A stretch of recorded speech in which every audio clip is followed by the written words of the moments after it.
Hey everybody, another weekly tip coming to you. This is part 3, the final part of a 3-part series of what not to do in between getting pre-approved for a home loan and actually closing on your new house. Part 1, 2 weeks ago, was about your employment. Don't quit your job, don't change jobs.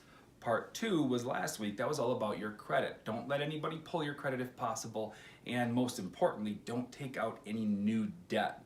Today is related to your bank accounts. How do we qualify somebody and approve the available amount of money they have to make sure it's adequate to cover the necessary funds due at closing?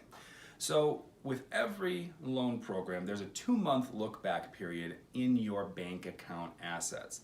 That means from the date of loan application, we only need to look at the previous 2 months bank statements. Anything that happened before that, more often than not, never comes into play.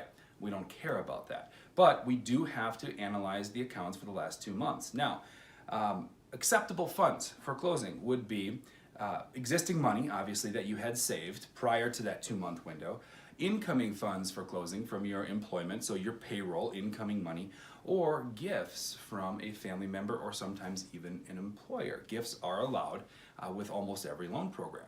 So where do we run into issues? We run into issues when people deposit cash into your account because cash can't be sourced. There's no way to prove where it came from, and the mortgage industry guidelines say that is a no-no.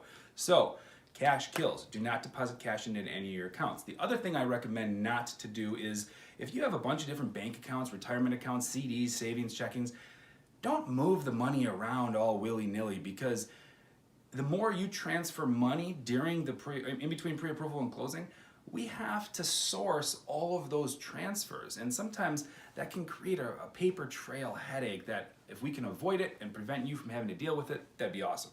So again, cash kills. Try to leave your money in one place. Gifts are acceptable.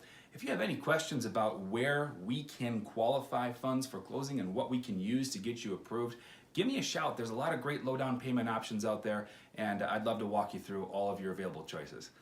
I'll see you next time.